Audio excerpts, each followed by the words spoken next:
Something is wrong with my friend. It started with small things. Electronics would break a lot when he was around. I had to get my laptop fixed twice. My fridge went out once and I had to scramble to drive all the food to my parents' house, so it didn't go bad while I was getting it fixed. Arjun helped.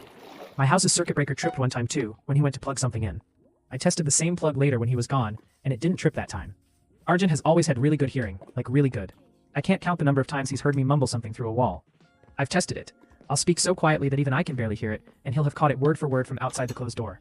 A few times I caught his reflection in the mirror, and I could swear it was slightly out of sync, moving a little too slow, or making the wrong expressions. The smile stretched too wide, or eyebrows furrowed when Arjun's clearly weren't. In the same vein, every now and then I'd see him glaring at me out of the corner of my eye. But when I looked at him directly, all I saw was the shaggy mess of black hair on the back of his head. It was easy enough to dismiss all this at the time. I thought it was just my mind playing tricks on me. It never happened with anyone else, just him. But I dismissed it until last week. I had driven over to his house, something I don't do often since we usually meet outside or at mine. It was supposed to be a quick stop by to give back some work papers he'd forgotten at mine on Friday evening, so I didn't call ahead. As I approached the distinctive red front door that stood in contrast to the dull colors of the rest of the street, something felt different. I looked around, my surroundings were the same as always. Pristine white house exterior, broken planters, and 3 slightly grimy steps leading up to the entrance. As I reached for the knocker, there was a tug at the back of my mind, like realizing you've forgotten something, but you can't remember what it was. No one answered the first knock, or the second. To my surprise, when I tried the handle, the door gave way. My chest began to knot as I stared wide-eyed at the opening. Arjun wouldn't just leave it unlocked. Had there been a break-in? Was he okay? I inhaled shakily a few times, trying to bring my heart rate down. I was getting ahead of myself. Maybe he'd just forgotten to lock it. Happens to the best of us. I let myself in, pushing the door further inward as I stacked over the threshold. Immediately, I could feel my panic rising again. Arjun's house is pretty open plan, so from the living room I was able to see most of the area downstairs. I called out for him. The house seemed empty. If Arjun was home, I'd have expected to hear movement, something cooking on the stove, or at least a TV playing. I checked all the rooms upstairs, but they seemed completely untouched. It would be uncharacteristic for a break-in, and if Arjun had up and left, which I was now considering as a possibility, wouldn't he take some of his things? All his clothes were still hanging in the large built-in closet next to the rucksack he always takes when we go backpacking. When I came back downstairs, I realized there was still one room I'd forgotten to check in my hurried sweep of the house, the kitchen. I quickly walked past the living room and rounded the corner. The kitchen is separate from the other rooms downstairs. You can't see into it from the living room, which is why I missed it initially. The door is made of stained wood with a black, round doorknob. It was closed. I listened, straining my ears to catch the slightest hint of sound coming from behind the door. Nothing. Now the rising panic was accompanied by a twisting feeling in my gut. I wanted to leave, though I couldn't quite put my finger on why.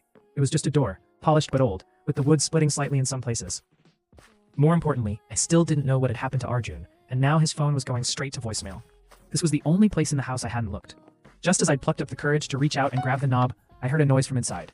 It sounded like someone throwing up. No, it sounded like a cat coughing up a hairball. I held the black metal tight in my hand and twisted. The door swung open steadily, inviting me in. I'd sort of forgotten that Arjun's house had a basement.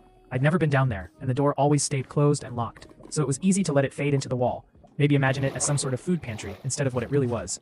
A cold, concrete, windowless expanse hidden beneath our feet. I don't like basements.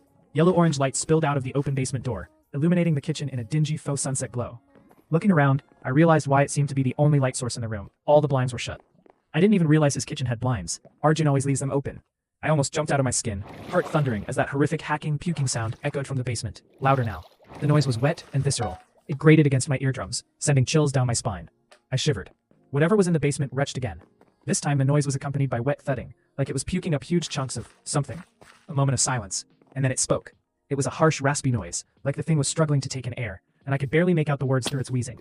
The voice was so inhuman, so alien to my ears, and yet, I don't know what compelled me to walk forward. My memories of this part are hazy, but the best way I can describe it is like I was being tugged forward by an invisible string embedded deep within my chest. I stood in the basement doorway for a while, eyes following the narrow wooden steps all the way down. They were walled off on both sides. They ended in concrete.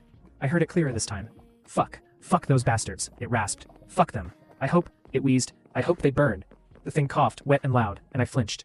I still find it odd how even through the absolute mind-numbing terror I was experiencing, I still felt a sense of morbid curiosity in that moment.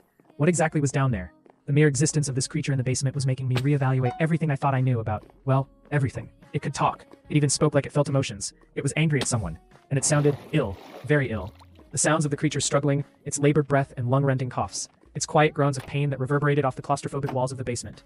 They tugged at something tender, deep inside me. I cast the thought out of my mind immediately. It sounded insane, even to myself. What if that thing was hostile? Who knew what it would be capable of, even in its current state? Maybe all of this was a ruse anyway, some kind of trap that targeted my empathy. The best course of action was to just leave. Obviously, I didn't even have the slightest clue what that thing was. I still don't. I began to weigh my exit options. If I made a break for it, would I be able to outrun whatever was down there? I barely had time to mull it over before something at the bottom of the stairs drew my attention. A long, clawed hand, bruised black and green like decay, dripping with a clear snot-like liquidy gel that glistened in the lamplight. It scraped at the ground, nails digging into the grooves of the cement. I froze. God, I felt sick. My stomach churned horribly as I tried to process the gruesome sight I was confronted with. I felt like a snake was thrashing around my insides. It's a miracle how I managed not to puke right there and then. Instead, I remained deadly silent. I didn't even dare to breathe as I stood paralyzed in the doorway. My mind was blank, and my vision began to swim. Whether from pure terror or lack of oxygen, I couldn't tell. I heard a scrape from below, paired with a grunt, as more of the arm appeared, coated in that slippery goo that oozed onto the surrounding concrete, staining it a dark gray. My heart dropped as I finally realized what it was doing. It was trying to pull itself forward. I ran. I've never run so goddamn fast in my life. It's been a week since then. Arjun started texting me an hour after I left. It was regular, innocuous stuff at first. Hey, what's up? I think I left some work papers at your place. Yo dude, Rue asleep? You always text back so fast. I think that just made the whole thing so much worse. I couldn't bring myself to answer. I stopped checking my messages after a while. He started calling me again and again and again. I blocked his number. He even came by my house a few times. I never answered. I kept my curtains shut after the first time. All of them. After everything I saw in that house, in that dingy hellhole of a basement. There's just one thing I can't get out of my head. It's the thing that's kept me awake every night since that day, tossing and turning in the sheets. It was Arjun's voice. When the creature spoke in that raspy, hellish, inhuman voice, underneath it all, I heard Arjun. Same tone, same cadence, same voice. I can't explain it. I just know it was him. I'm struggling to accept that what I witnessed down there is real. I can't. How am I supposed to accept that my friend, my best friend, is a monster?